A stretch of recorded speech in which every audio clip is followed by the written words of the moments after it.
Assalamualaikum warahmatullahi wabarakatuh.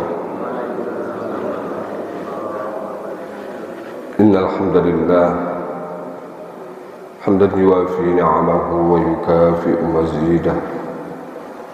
Wassalatu wassalamu ala Rasulillah Muhammad ibn Abdullah wa ala alihi wa ashabihi wa azwajihi wa dhurriyyatihi wa man sara ala nahjihi ila qiyamis saa'ah. Rabbi shrah li sadri wa yassir li amri wahlul 'uqdatam min lisani yafqahu qawli, amma ba'du. Hadratal muhtaramin wal mukarramin, para alim, para ulama, para asatidz, para guru, senantiasa kita harapkan fadilah dan berkah ilmunya.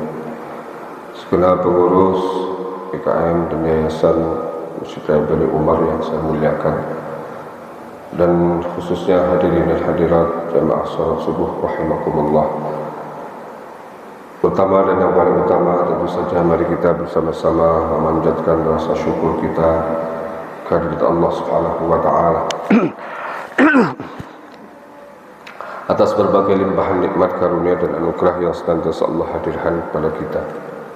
Khususnya di kesempatan subuh kali ini, alhamdulillah kita masih diberi kekuatan iman, Islam, kekuatan lahir dan batin, dimudahkan dan diringankan langkah kaki kita menuju rumah Allah ini. Tentu saja ini adalah nikmat Allah yang amat sangat besar, dan insyaallah ini merupakan representasi dari rasa syukur kita kepada Allah Subhanahu wa taala. Mudah-mudahan Allah menerimanya. Amin ya rabbal alamin. Shalawat serta salam mari kita hadiahkan kepada baginda agung Muhammad sallallahu alaihi wasallam beserta keluarga, para sahabat, para tabi'in, tabi'in, dan tentu saja umat beliau yang senantiasa berkomitmen untuk menegakkan dan mengikuti sunnah-sunnah beliau sampai hari akhir nanti. Baik Bapak dan Ibu, hadirin dan hadirat, kita lanjutkan kajian surah Thaha pada ayat yang ke-21. Ayat yang ke-21 merupakan lanjutan dari kisah Nabi Musa ketika diminta oleh Allah untuk melemparkan tongkatnya. Maka kemudian kita tahu semua bahwa tongkat beliau berubah menjadi ular. Namun saat itu ular-ular yang ada, ular yang relatif kecil, ya, tidak seperti ular yang dilemparkan pada saat beradu sihir dengan mukjizat pada saat melawan para penyihir Fir'aun. Saat itu ular yang merupakan transformasi dari tongkat itu berupa ular besar. Maka bahasanya dalam Al-Quran itu Thu'ban. Thu'ban itu ular jantan yang besar. Kemudian di sini bahasanya Hayyatun tas'a, itu ular kecil. Nah, ya kita bisa membayangkan ya, seandainya saat itu Nabi Musa sendirian, ya ada Allah di situ tapi nggak kelihatan di puncak Bukit Sinai malam-malam, ya begitu tongkatnya dilemparkan berubah jadi ular besar. Saya nggak bisa membayangkan bagaimana reaksi Nabi Musa. Beliau bagaimanapun adalah manusia biasa, ya kan? Ya. Maka kemudian Allah juga menjaga ini, menjaga perasaan dan juga emosi Nabi Musa alaihissalam sebagai manusia biasa, sehingga ular yang bertransformasi dari tongkat saat itu ya adalah berupa ular kecil. Namun tetap saja namanya ular, apalagi ular kecil itu kan merayap sedemikian cepat ya, maka kemudian ada rasa takut ya dalam diri Nabi Musa. Ya. Nah, di sini kemudian dikisahkan ayatnya. A'udzubillahi minasyaitonirrajim. Qala khudhaa wa la takhaf. Sanu'iduha siratahal ula. Dia, Allah berfirman, khudhaa, ambillah ia. Jadi begitu ular dilempar berubah menjadi tongkat dilempar berubah menjadi ular, Nabi Musa diminta untuk mengambil lagi, ya kan? Ya. Ini sekalipun ular kecil, ya. Lalu bentuknya ular kok begini-begini, misalnya kalau kobra lagi begini-begini diambil tuh, ya. Maka kemudian pasti siapapun dia, walaupun dia adalah Nabi Musa, seorang nabi yang dikenal pemberani, ya, yang demikian jantan begitu kan, ya, demikian maco dalam bahasa orang sekarang itu, ya, tetap ada terbesit rasa khawatir dan takut dalam diri beliau. Maka Allah kemudian berfirman, wala takhaf, dan jangan takut. Sanu'iduha siratahal ula, kami akan mengembalikannya kepada keadaannya semula.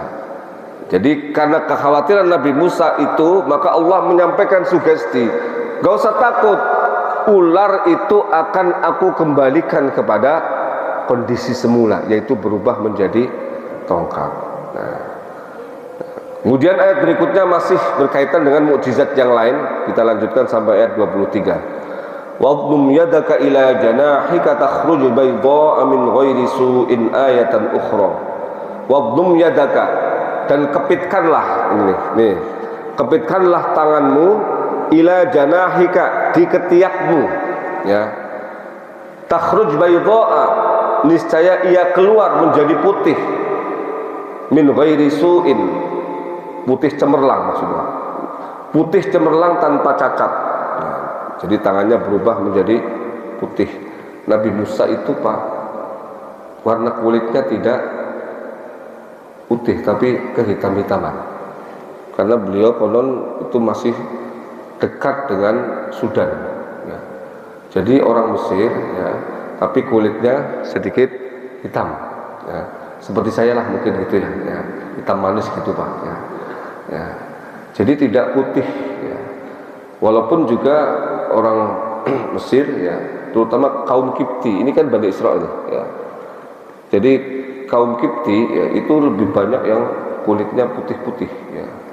Apalagi setelah Mesir dijajah oleh Perancis dan terjadi akulturasi, termasuk asimilasi pernikahan, nikah campur dengan orang-orang dari bule itu, ya. Maka bisa kita lihat sekarang itu banyak orang-orang Mesir yang kulitnya itu putih, ya. Saya pernah lihat anak kecil itu, pas lagi main sama ibunya, saya perhatikan kulitnya kayak susu Pak, putih banget, ya.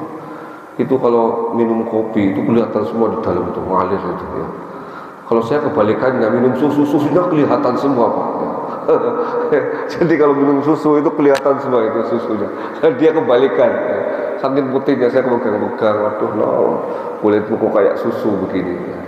Nah, Nabi Musa tidak, ya, agak kehitam-hitaman. Maka ketika kemudian tangannya itu berubah menjadi putih cemerlang, nah ini kan sesuatu yang berupa berbeda dengan kondisi sama sekali kondisi beliau. Maka ini bagian dari mukjizat. Apa? Ayatan ukhra, sebagai tanda yang lain, maksudnya tanda kebesaran Allah melalui tangan yang keluar menjadi putih cemerlang itu. Linuriyaka min ayatinal kubra, untuk kami perlihatkan kepadamu sebagian dari tanda-tanda kekuasaan kami yang besar. Nah, ini 3 ayat yang masih berkaitan dengan apa yang kita bahas di kesempatan yang lalu, bahwa Allah mengalihkan, ya, Nabi Musa dari situasi kondisi spiritual ketika menyampaikan wahyu berupa tauhid, berupa ajaran-ajaran kebaikan yang itu wujudnya adalah hal-hal yang bersifat spiritual. Maka pada ayat ini, lanjutan dari ayat yang kita bahas bulan yang lalu, Allah ingin menyeimbangkan, ya, kondisi Nabi Musa, baik secara psikologis ya, maupun kondisi-kondisi yang lain ya, bahwa dalam hidup Nabi Musa nanti dan hidup semua manusia termasuk kita, itu ada dua aspek yang sama-sama penting, yang sama-sama urgen, saling melengkapi, saling mengisi. Tidak boleh salah satu di antara keduanya dikesampingkan, salah satu dari keduanya ditinggalkan, atau salah satunya diprioritaskan, yang lain tidak diprioritaskan, yaitu alam yang disebut alam non nyata atau spiritual, supranatural ya, di bawah alam sadar kita, dan alam nyata ya. Nah, yang spiritual itu terutama kaitannya dengan hubungan kita dengan Allah Subhanahu wa Ta'ala ya. Itu adalah merupakan sesuatu yang paling esensial di dalam kehidupan umat beragama, termasuk umat Islam, bahwa hablum minallah itu adalah merupakan sesuatu yang paling esensial, paling utama ya. Namun demikian bukan berarti ya, sisi-sisi materi dari manusia itu tidak dipenuhi kebutuhannya. Maka dalam ayat ini Allah ingin menyampaikan bahwa hai Musa, termasuk dia juga hai umat Muhammad, kalian itu memang membutuhkan Allah, dan karenanya diperintahkan untuk ibadah. Ibadah itu bukan untuk Allah, tapi untuk kalian, bagaimana kebutuhan spiritual itu terpenuhi. Nah, namun walaupun demikian, ada kebutuhan yang lain yang sama-sama penting, yaitu kebutuhan material. Jadi ya, ngapal Quran boleh, tapi lihat TikTok juga boleh ya. Ya, ngapal Qurannya 2 jam, lihat TikToknya 5 jam gitu ya. Itu baru salah gitu ya. Iya, anak sekarang kan begitu ya, ngapal Quran baru 5 menit udah ngantuk. TikTok kan 2 jam, wah asik begitu ya dek.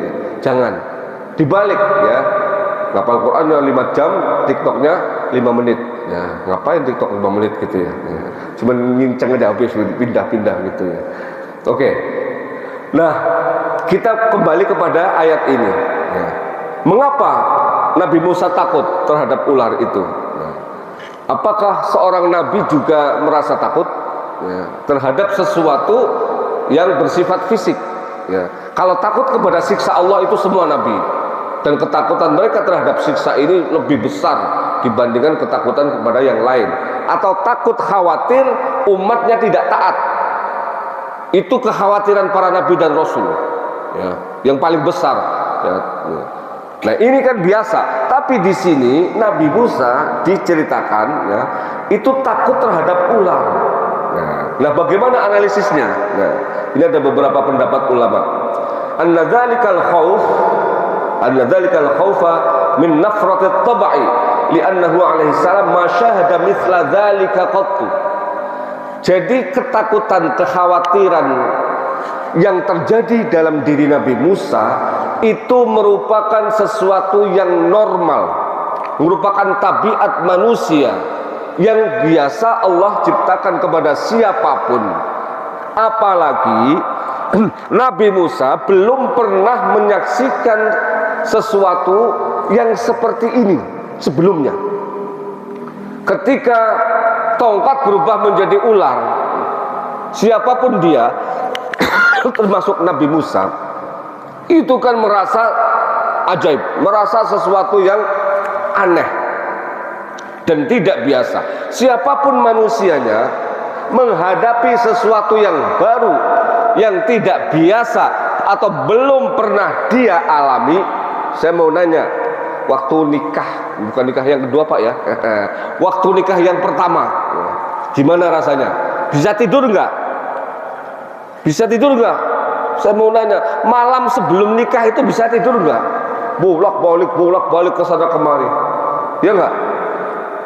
Termasuk malam pertamanya kagak bisa tidur juga. Ya. Wah, itu perasaan deg-deg nggak karu-karuan. Ini yang sebelah sono jangan dengar dulu ya. Ya. Tutup telinga ya, tutup telinga tapi di matanya dibuka ya, sama aja gitu. Ya. Jadi siapapun dia, kejadian pertama kali dan itu tidak biasa. Kalau nikah kan biasa, itu aja orang nggak bisa tidur Nah, kalau kemudian sesuatu ini sesuatu yang tidak biasa baru pertama kali, dan sesuatu yang tidak biasa itu menakutkan karena bagaimanapun bentuknya ular. Ya. Maka siapapun dia, termasuk Nabi Musa, seorang yang amat sangat pemberani, pasti mengalami kekhawatiran secara kejiwaan, takut secara kejiwaan. Tapi rasa takutnya Nabi Musa tidak kayak takutnya orang-orang sekarang. Ya. Takut sama polisi, ya. Begitu polisinya nongol, kamu nggak takut? Ya tadinya nggak takut karena bapak nggak ada, sekarang takut pak karena bapaknya ada. Ya. Tidak seperti itu, ya. Takut yang salah, ya. Nah, takutnya Nabi Musa ini tidak merubah apapun, ya. Beliau masih tetap bisa mengendalikan diri beliau. Ini bedanya, ya. Termasuk saat beliau berhadapan nanti dengan orang-orang yang menjadi penyihirnya Fir'aun. Ketika buhul-buhul itu berubah menjadi ular yang amat sangat banyak, itu juga muncul kekhawatiran dalam diri Nabi Musa. Ya. Nah, maka ini adalah sesuatu yang biasa karena Nabi bukan malaikat. Ya. Nah, inilah, ya. Ini adalah bagian dari rahmat dan kasih sayang Allah, menciptakan atau menurunkan para nabi, mengutus para nabi dalam wujud manusia, sehingga sisi-sisi kemanusiaannya itu, ya, tidak hilang, dan karenanya umatnya pun, ya, tidak diperbolehkan atau tidak boleh memaksakan diri untuk menghilangkan aspek-aspek kemanusiaannya, ya. Dan ini rahmat Pak dari Allah. Kita ini, ya, Islam apalagi itu agama yang subhanallah Pak, semua hal itu jadi indah, semua hal itu bernilai ibadah. Bahkan sesuatu yang wujudnya adalah tidak ibadah dan bisa jadi orang enggan untuk melihatnya, untuk melakukannya, ya. Apa itu? Yang ada nggak orang disuruh nonton, orang beol mau, orang BAB mau? Nggak ada orang mau kan Pak ya? Ada nggak? Sekalipun orang itu cantiknya kayak apapun, suruh nonton pas BAB, ngeden begitu, lihat mukanya, ya. Nggak ada orang mau, ya. Ya. Itu kan sesuatu yang menjijikkan dalam tanda kutip, ya. Tapi ketika dibingkai di dalam kerangka mengabdi kepada Allah, saya niat Allahumma inni a'udzubika minal khubuthi wal khabaithi. Khubuth itu kotoran lahir batin, kotoran hati juga termasuk di dalamnya. Masuk ke dalam WC, doa seperti itu, saya membuang kotoran untuk beribadah kepadamu, menjadi ibadah. Sesuatu yang secara fisik zahirnya itu adalah dalam tanda kutip, ya, semua orang pasti menyembunyikan itu dari siapapun. Apa? Jima. Ada nggak orang jima dipamer-pamerin? Itu orang geblek, itu bukan manusia, itu udah binatang itu, ya. Kucing itu namanya, ayam gitu, ya. Tapi kedoknya manusia.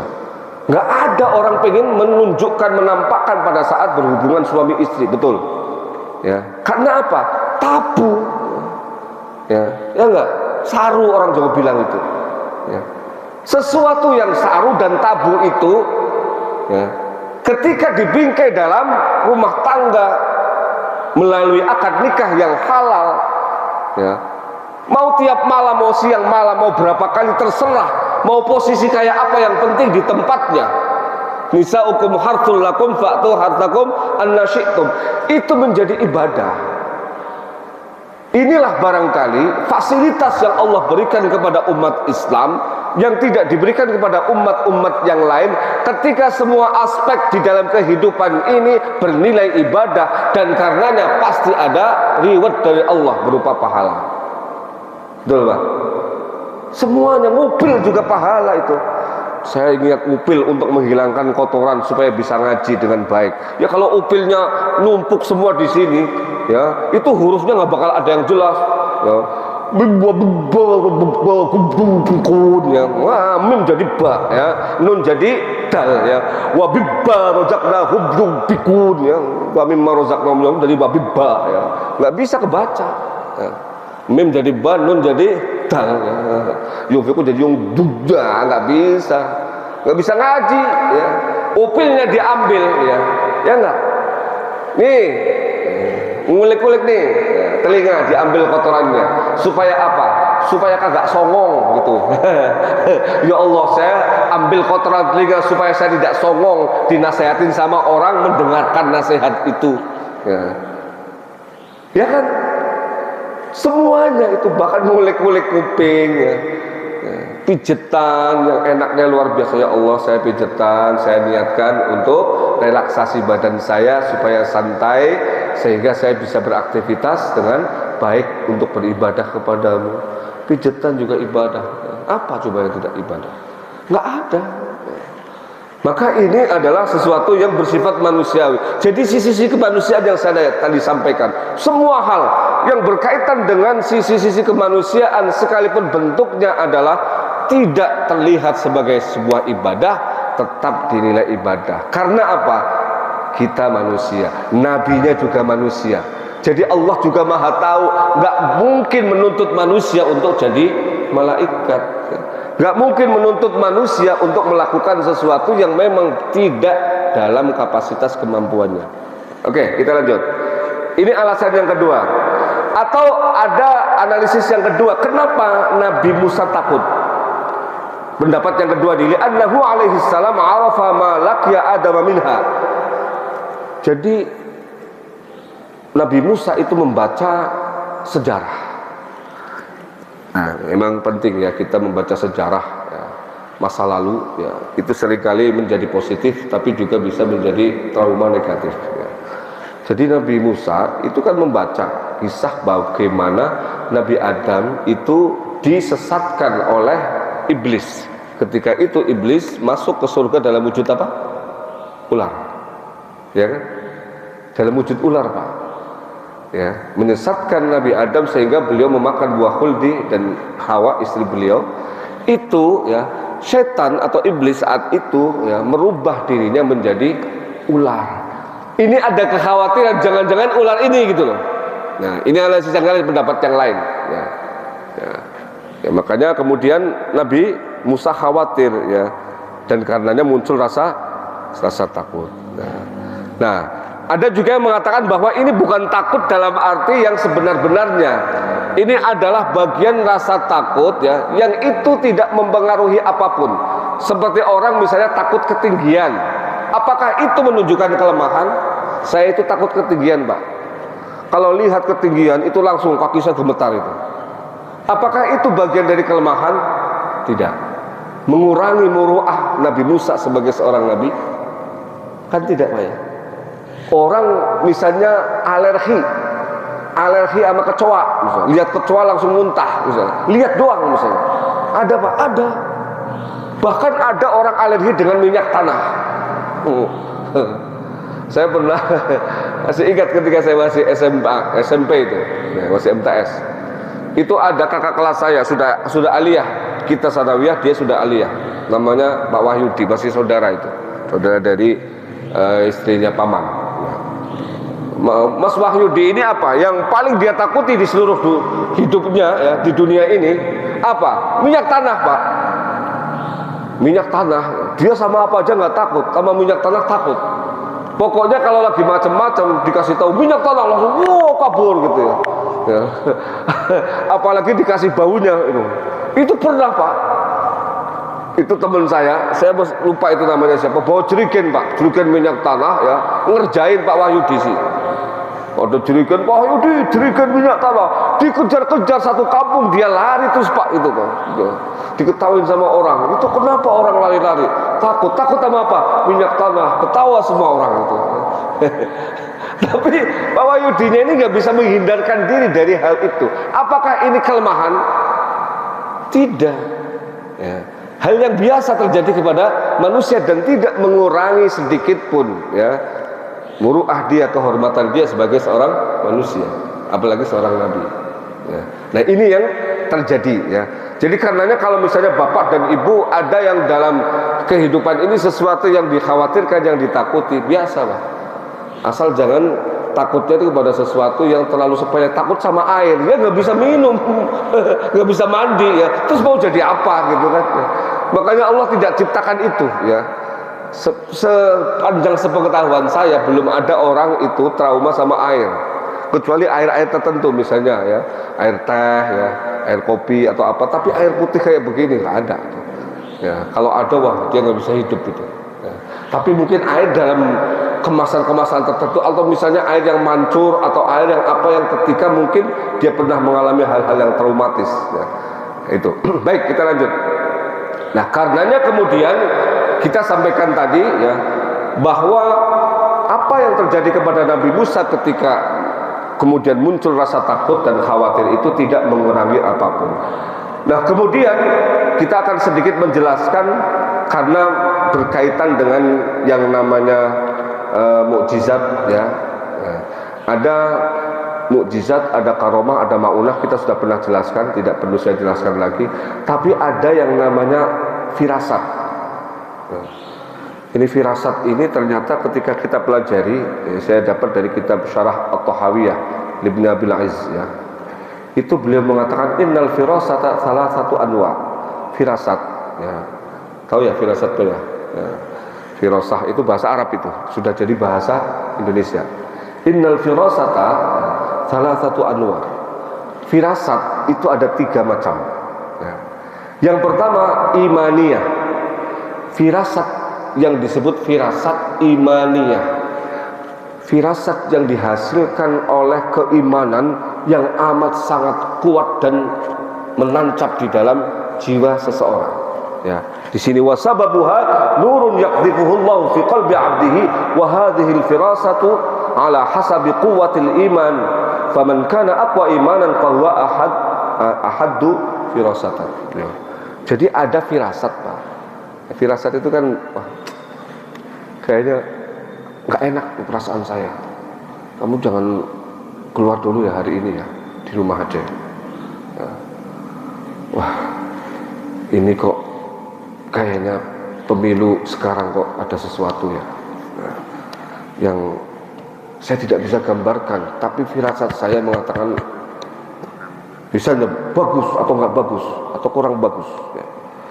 Nah, jadi ada firasat ya yang seperti itu hasil akumulasi dari proses ibadah yang sedemikian panjang, dan kemudian ibadah itu menimbulkan atau menumbuhkan iman yang begitu kuat dan menancap di dalam hati seseorang ini, sehingga kemudian Allah berikan yang namanya firasat ini.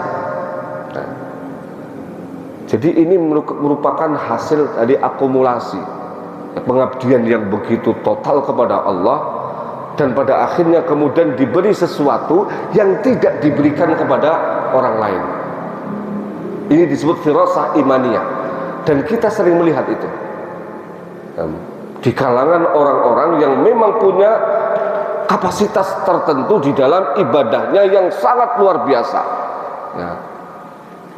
Jadi saya kadang-kadang suka nemu, Pak. Ya mungkin firasat ini nanti bentuknya kadang-kadang sesuatu yang tidak bisa kita deskripsikan ya. Tapi orang ini merasakan. Dan kadang-kadang aneh ya. Seringkali kemudian menimbulkan keanehan di dalam orang yang melihatnya. Ini orang kok aneh ya. Ya. Tapi kemudian apa yang dia firasatkan itu ya, terbukti, terjadi. Ya. Nah, ini kan kalau dalam diri Nabi namanya nubu'ah. Nabi itu punya yang namanya nubu'ah. Nubu'ah itu prediksi di masa yang akan datang yang dimiliki oleh Nabi dan Rasul. Tapi kalau manusia biasa namanya firasah ya.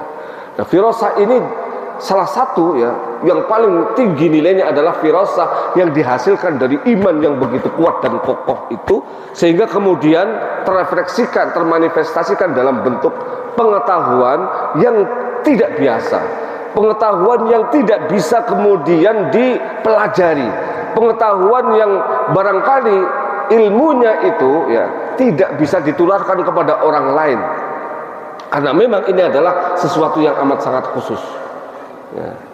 Ini firasat, Pak ya. Tapi firasat imaniyah ya. Ini biasanya orang-orang soleh yang ibadahnya itu ibadah yang mungkin kita tidak bisa membayangkan. Misalnya orang ini bisa kayak Imam Bukhari khatam Al-Quran sehari 2 kali, ya. Kayak Imam Syafi'i sehari 1 kali khatam Al-Quran. Orang kayak begini ketika nulis ilmu, itu nulisnya bisa jadi ya, yang dia tulis dengan yang ada di kepalanya itu nggak nyambung. Tiba-tiba yang ditulis itu begitu lebih hebat daripada apa yang dia pikirkan, ya. Karena apa? Dipandu oleh yang namanya firasat imaniyah ini. Ini kan yang terjadi juga misalnya kepada Imam Al-Ghazali ketika beliau mengarang kitab Ihya Ulumuddin. Itu didampingi oleh Nabi. Itu beliau cerita sendiri. Ketika saya ada di menara masjid Damaskus dan kemudian saya kesulitan, saya pasti tawasul kepada Nabi, baca sholawat, kemudian Nabi hadir membimbing saya untuk menulis Ihya Ulumuddin itu. Makanya kalau ada orang nggak percaya dengan tawasul, kan dia nggak pernah mengalami sih. Nabi kan nggak mati ya, yang mati itu jasadnya, ruhnya masih ada sampai sekarang. Maka sering datang kepada orang-orang tertentu. Ulama-ulama, orang-orang soleh juga sama, mereka jasadnya saja yang mati, ya. Tapi ruhnya kan tidak mati, ya. Terkadang datang, karena ini orang spesial, ya. Dalam bentuk ruh masih bisa ngajar gitu, masih memberikan inspirasi, ya. Ya. Nah ini hal-hal seperti ini memang sulit untuk bisa dicerna oleh akal dan nalar kita. Tapi ada dalam kehidupan ini, ya. Kita kan kadang-kadang sulit. Apa sih? Bapak mengatakan ini berdasarkan apa? Pak Kiai mengatakan ini berdasarkan apa? Yaitu firasat saya. Saya nggak bisa kemudian menjelaskan, mendeskripsikan firasat saya itu seperti apa kepada kalian, karena dijelaskan pun nggak bakal paham. Ya, ya sama ya, kayak orang makan sesuatu ya, yang lainnya nonton, mau dikayak-apakan, itu yang nonton nggak bakal paham apa yang dimakan itu. Dijelaskan kayak apapun nggak sampai, karena dia nggak merasakan. Seperti itulah gambarannya. Nah, kemudian apa? Ada perkataan dari Abu Sulaiman Ad-Darani rahimahullah. Al-firasatu mukasyafatun nafsi wa mu'ayanatul ghaibi wa hiya min maqamatil iman. Firasat menurut Abu Sulaiman Ad-Darani itu adalah ketika jiwa itu berhasil membuka mukasyafah, sesuatu yang tertutup, dan kemudian bisa menyaksikan hal-hal yang gaib yang tidak disaksikan oleh kebanyakan orang, ya. Menurut Imam Abu Sulaiman ini min maqamatil iman, termasuk tingkatan-tingkatan iman. Tingkatan iman itu berjenjang. Tingkatan iman dan klasifikasinya itu amat sangat banyak.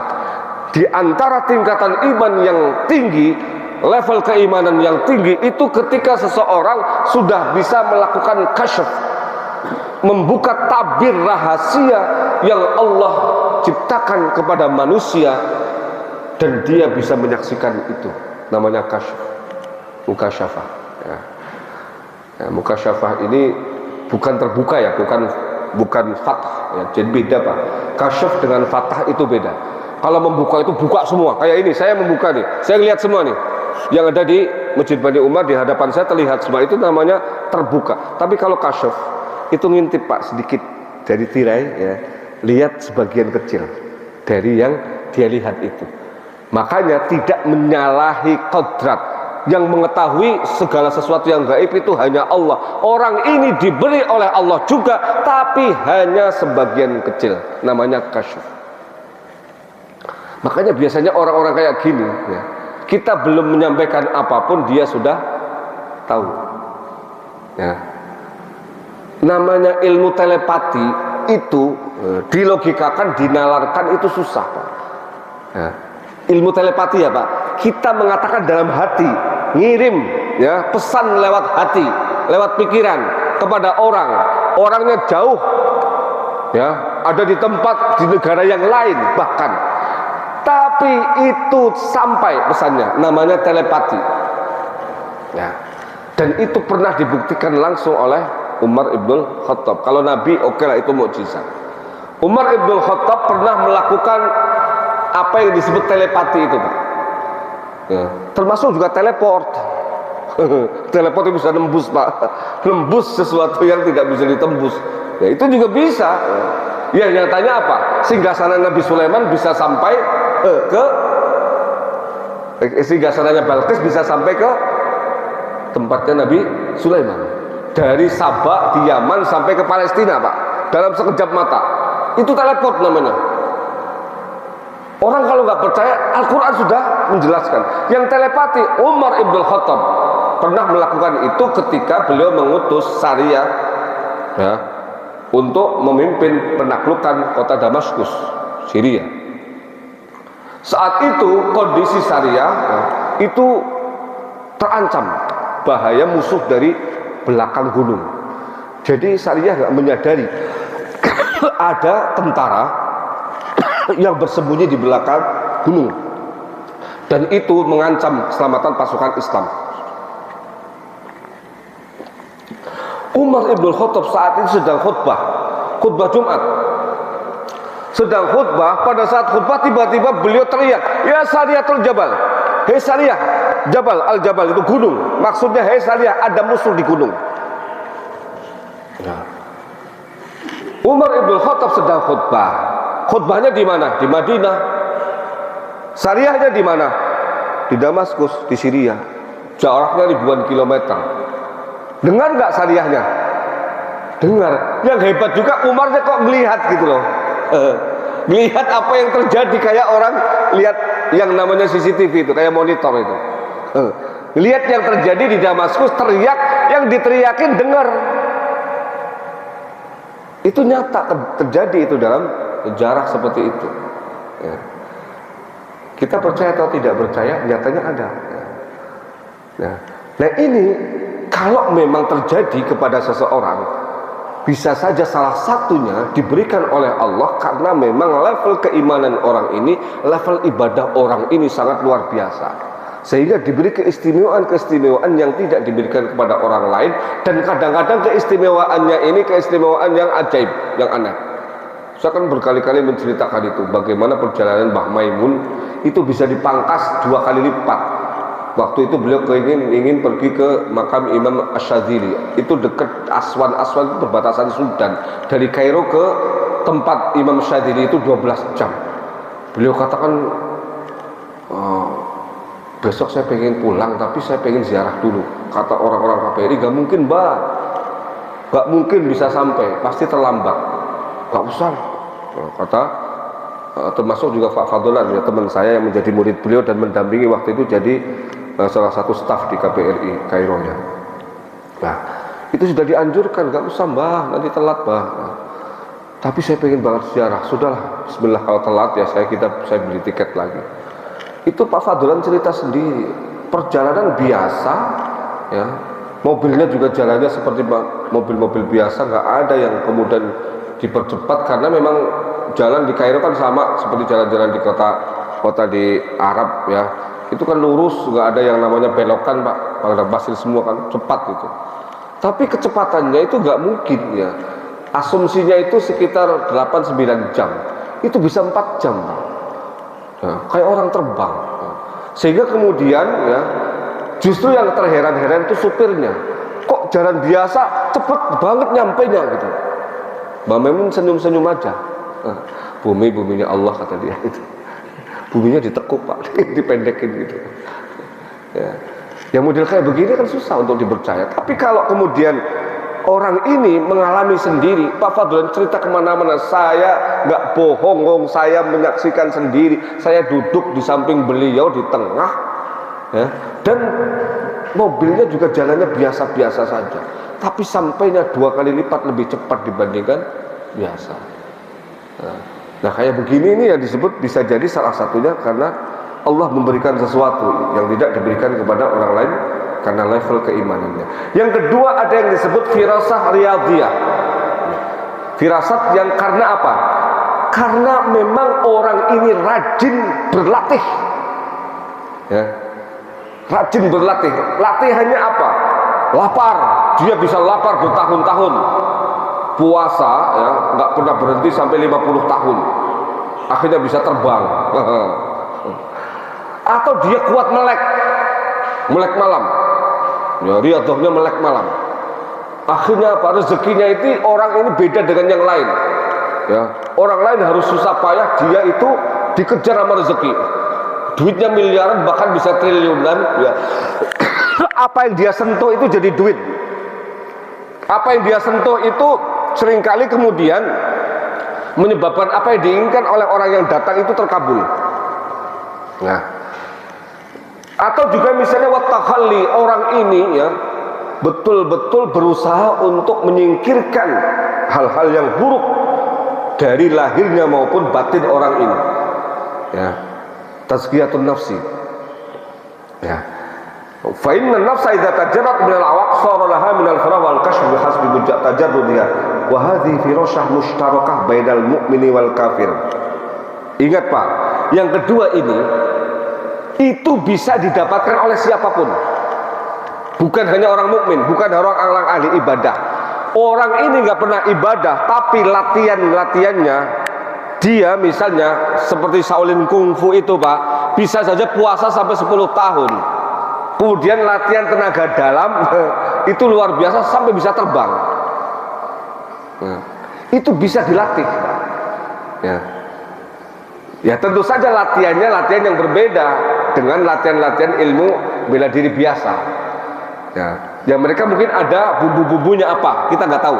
Tapi bisa dilakukan bukan hanya oleh orang mukmin, tapi juga orang kafir, orang yang tidak beragama. Ya. Jadi karenanya kita tidak bisa dikecoh Pak.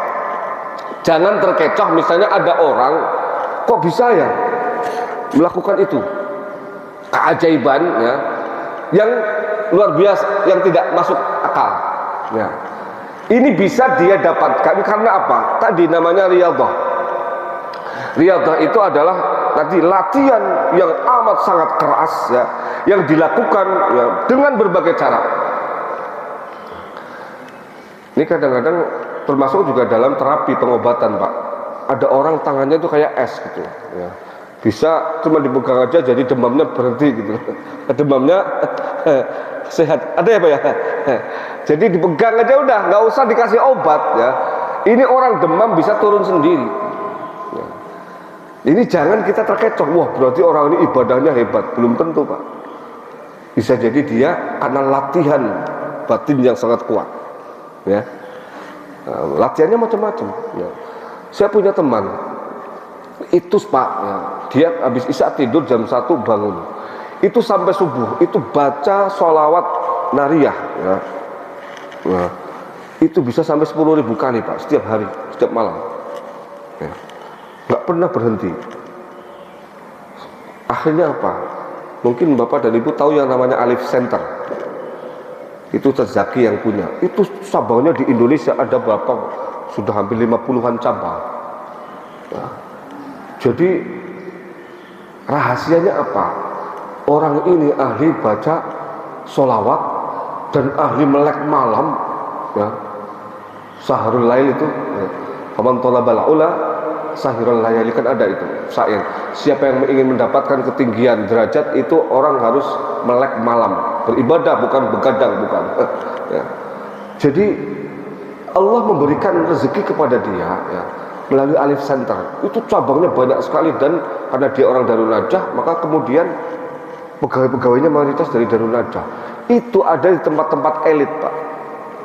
Ngajar ngaji biasa, tapi dikemas dengan elit ya. Sehingga yang ngaji pun orang-orang tertentu, duitnya banyak gitu. Tapi dia nggak pernah ngurus, dia hanya tak nengok ngurusin. Yang heran kalau orang kemudian bisa membuat cabang sedemikian banyak dan orangnya nggak terlibat langsung, gimana caranya? Ini saya yakin dia dapatkan itu karena riyadhahnya, riyadhah orang ini ya. Ya. Termasuk juga saya kan dekat banget dengan Prof. Nasaruddin Umar ya. Beliau itu bukan hanya pejabat biasa ya. Memang dia pegawai negeri, tapi riyadhahnya itu melebihi siapapun. Beliau nggak pernah, sampai sekarang udah bertahan sejak muda, Senin Kemis nggak pernah berhenti ya. Kemudian apa?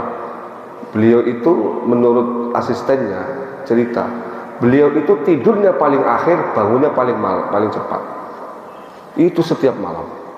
Dan beliau bisa tidur satu hari hanya 1 jam. Itu setiap hari, Pak. Ya. Itu ada yang Prof. Darwis cerita sendiri. Ya, Prof. Darwis kan seniornya, tapi beliau nggak bisa mengikuti ritmenya Prof. Nasar itu. Saya pernah ya, ikut Prof. Nasar. 1 hari 1 malam saya meriang katanya. Ya. Orang nggak tidur cuma 1 jam. Prof. Nasar sehat-sehat saja, saya langsung meriang. Ya. Dan itu berlaku setiap malam, setiap hari itu begitu.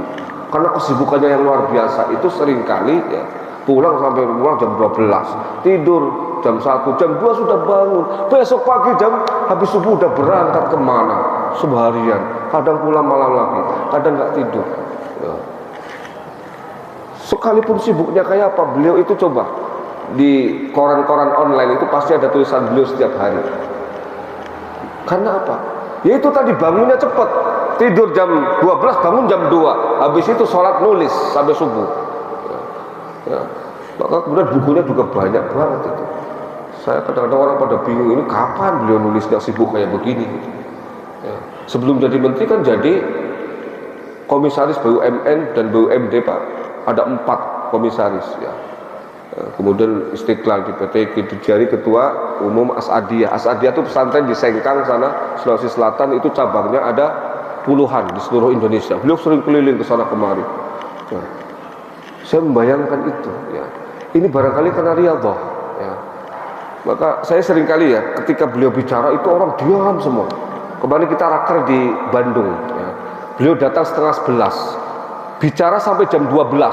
Padahal orang semua sudah ngantuk sudah ini, tapi begitu beliau bicara itu semua terkesima, duduk tenang, nggak ada satupun yang bicara. Termasuk di situ Rektor UIN Bandung yang menemani dan Kakanwil Jawa Barat. Terdiam semua. Ini apa sih rahasianya? Kalau rapat juga sama orang diam, nggak ada yang berani. Tangan bergerak aja kayak nggak berani gitu. Apa gitu? Ya, dicari-cari ternyata menurut informasi dari orang-orang terdekatnya memang begitu. Ya, yang namanya tasbih beliau nggak pernah berhenti, dibawa kemana-mana. Ada wirid yang beliau apal-apalkan karena beliau salah satu pengikut thariqat. Gitu. Nah, ini yang namanya riyadhiyah, firasah riyadhiyah.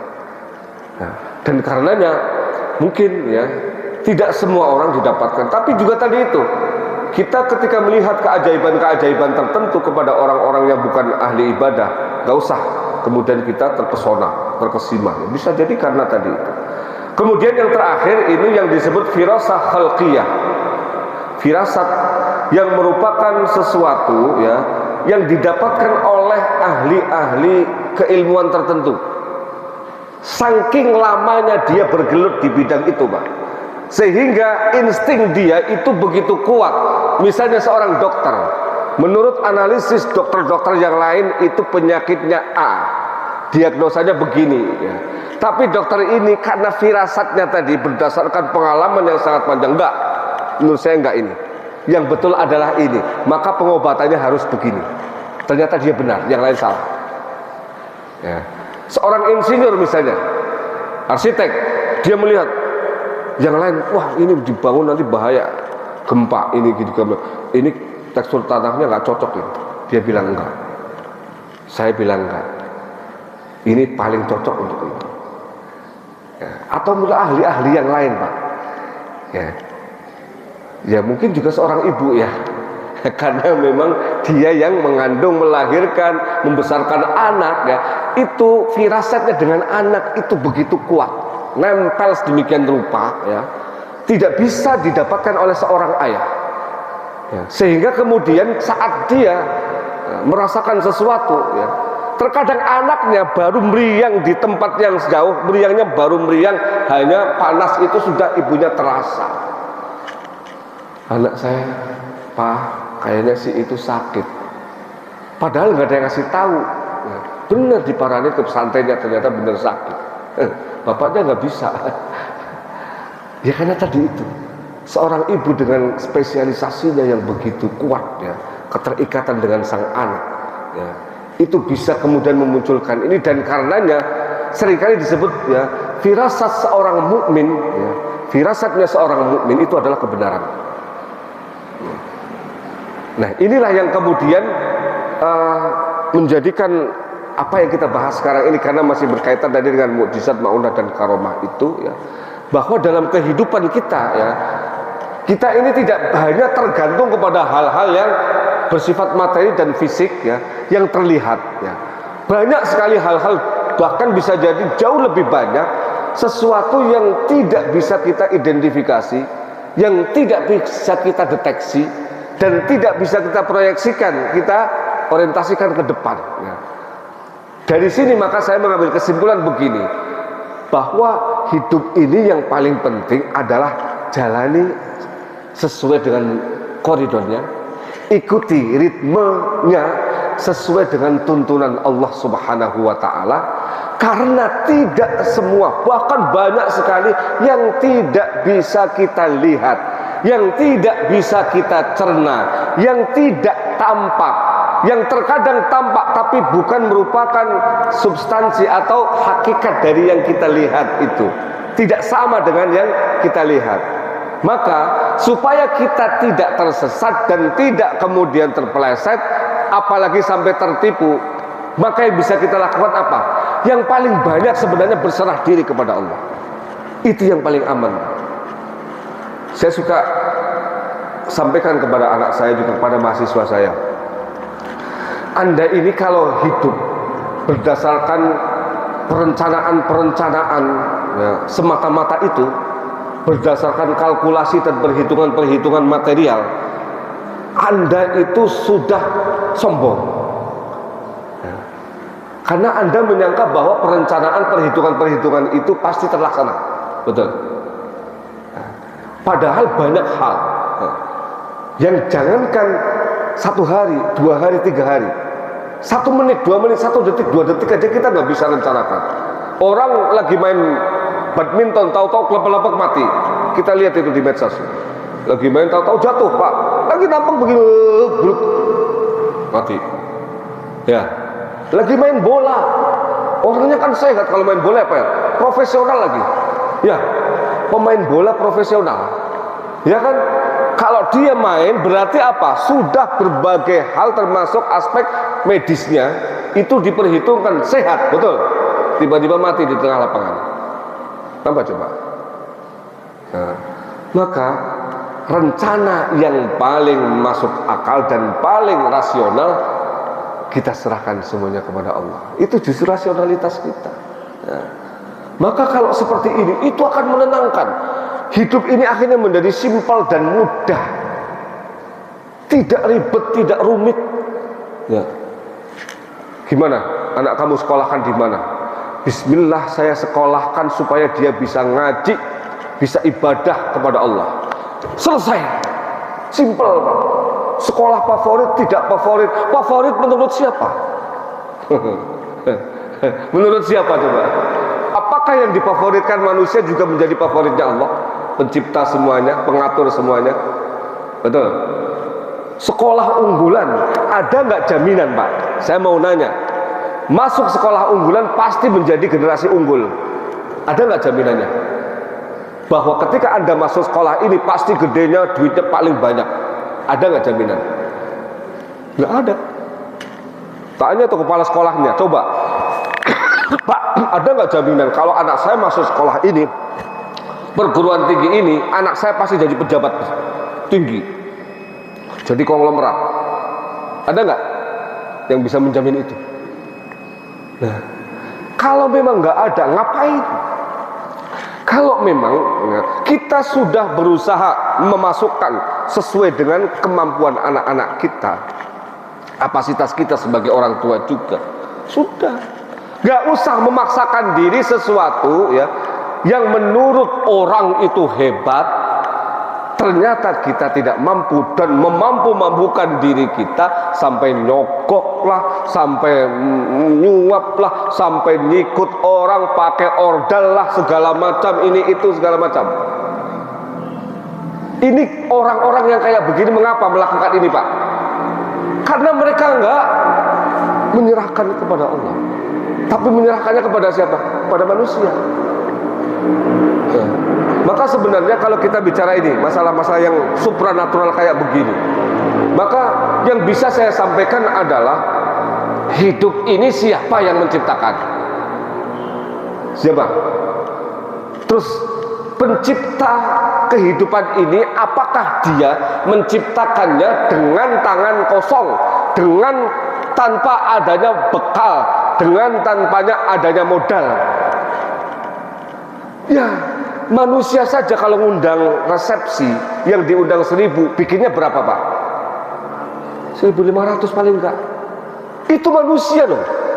Ini Allah menciptakan manusia, alam semesta. Masa iya yang disediain manusianya 1 miliar, yang disediain cuma 0,5 miliarnya? Ya nggak mungkin, bisa berkali-kali lipat, nggak pernah habis. Kalau kita yakin seperti itu, ngapain ngurusin sesuatu yang bukan urusan kita? Itu urusan Allah. Nah, simple sebenarnya. Maka saya tuh begitu ya, saya ajarkan juga kepada, mungkin ya Bapak juga sudah menerapkan. Udahlah nak, ya, nggak jaminan juga yang sekolah di sono yang banyak orang kejar-kejar sampai nyikut-nyikut orang, sampai nyuap, sampai segala macam itu ya, nanti gedenya sukses ya. Gak usah paksakan ya. Ya. Karena apa? Ya itu tadi ya, kita semuanya itu, bahkan kalau saya bicara nih ya, sekarang tugas kita sebagai makhluk Allah itu apa? Sebagai hamba Allah itu apa? Wa ma khalaqtul jinna wal insa illa liya'budun. Itu sudah tegas. Tugas kita ibadah. Sekarang ibadah yang paling pokok apa? Salat. Ya. Salat itu Pak, ini kita bicara tauhid ya, dan karena ada kaitannya dengan ini supranatural tadi. Nah, salat itu modalnya apa Pak? Modal tempat. Salat harus pakai tempat. Salat wajib memang di masjid. Salat sunat di mana? Di rumah. Kalau salat harus ada tempatnya, kira-kira Allah kan mewajibkan kita ibadah. Ibadah utamanya salat. Kira-kira Allah sediain nggak tempatnya?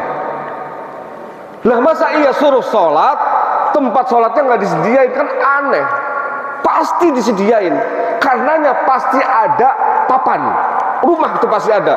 Ngontrak mau nebeng mau apa, itu yang penting papannya ada. Saya seringkali sampaikan, nggak penting status rumah, yang penting rumah. Orang itu banyak yang dicari-cari statusnya Pak, padahal yang penting adalah rumahnya, bukan statusnya. Ngontrak atau beli atau punya atau apa, atau punya saudara, nggak penting. Yang penting adalah rumah. Ini kita kadang-kadang begitu Pak, status lebih penting. Wah, statusnya dosen, padahal gajinya cuma 500.000. Mendingan dagang bakso, statusnya dagang bakso tapi duitnya 50 juta, daripada dosen tapi istrinya mengajak berantem tiap hari ya. Itu orang ujar status, sering kali jadi masalah ya. Ini papannya ada. Yang kedua, sholat pakai apa Pak? Gerakan. Orang bergerak bisa punya energi dari apa Pak? Dari apa? Makanan. Ya enggak? Ya enggak mungkin kita bergerak begini kalau enggak ada isinya. Karena sholat wajib bergerak, ada sesuatu yang harus kita lakukan, maka butuh energi. Energinya pakai apa? Makanan. Kalau begitu makanan disediain enggak oleh Allah? Pasti Allah nyediain. Nah, sekarang yang ketiga, sholat itu harus pakai apa? Enggak bisa telanjang. Ya enggak, harus menutup aurat. Berarti sandang juga disediakan. Ini kita bicara yang simpel-simpel aja loh Pak. Kita kadang-kadang kemana-mana gitu, wah rumit ribet gitu loh. Ya. Padahal semuanya itu sudah disediakan. Tinggal kita ikuti saja. Kalau nyari duit begini caranya, anak-anak kita ajarkan. Toh pada saatnya nanti, ketika dia sudah waktunya, walaupun mungkin sekarang belum, pasti akan muncul tanggung jawab itu. Karena Allah ciptakan orang ya, itu juga Allah ciptakan keahlian yang nggak mungkin orang nggak bisa apa-apa. Bahkan orang yang diam saja nggak bisa ngapa-ngapain, dia bisa apa? Membuat orang lain kasihan. Akhirnya diberi, betul. Semuanya itu, ya, semuanya sudah disediakan. Nah, karena itulah maka ya, dalam konteks apa yang kita sampaikan ini kaitan dengan supranatural tadi, ya di bawah kekuasaan Allah, maka nggak usah ya kita merasa khawatir ya tentang apa yang akan terjadi, termasuk untuk anak-anak kita, cucu-cucu kita ya. Yang penting bagaimana kita punya proyeksi ya, anak kita ibadahnya benar, anak kita akhlaknya benar, itu selesai Pak, sudah selesai. Makanya dalam hadis itu wawaladun solehun, cukup anak soleh, nggak ada embel-embel yang lain. Cukup, karena itu sudah merepresentasikan semuanya ya. Apa gunanya kalau duitnya banyak tapi tidak soleh ya? Apa gunanya kalau kemudian gantengnya selangit tapi narsisnya minta ampun, tebar pesona di mana-mana, bikin fitnah akhirnya. Betul. Apa gunanya kalau anaknya ini prestasinya setinggi langit tapi sombong, congkak, angkuh, egois, dibenci sama orang, akhirnya dikucilkan sama orang. Soleh itu merepresentasikan semuanya. Itu tidak ribet Pak. Kriteria dalam Islam itu, hidup ini simpel ya, hidup ini mudah, hidup ini mengalir ya. Yang penting bagaimana kita ikuti ritmenya menurut ketentuan Allah Subhanahu wa taala. Demikian yang bisa saya sampaikan, sudah 1 jam saya bicara. Silakan kalau ada yang ingin didiskusikan. Yang tidak ada ya kita tutup dengan doa. Allahumma shalli wa sallim ala sayyidina Muhammad walhamdulillahi rabbil alamin. اللهم اجعل جمعنا هذا جمعا مرحوما وتفرقنا من بعده تفرقا معصوما ولا تجعل فينا ولا منا شقيا ولا محروما. اللهم ارزقنا علما نافعا وقلبا خاشعا ولسانا ذاكرا ويقينا صادقا ورزقا واسعا مباركا وعملا صالحا متقبلا. اللهم انا نعوذ بك من علم لا ينفع ومن عين لا تدمع ومن نفس لا تشبع ومن دعاء لا يسمع. اللهم استجب دعاءنا واشف مرضانا وارحم موتانا ولا تخيب فيك رجاءنا واختم بالباقيات الصالحات أعمالنا. ربنا آتنا من لدنك رحمة وهيئ لنا من أمرنا رشدا. ربنا آتنا في الدنيا حسنة وفي الآخرة حسنة وقنا عذاب النار. سبحان ربك رب العزة عما يصفون، سلام على المرسلين والحمد لله رب العالمين. Kurang lebihnya mohon maaf. Assalamualaikum warahmatullahi wabarakatuh.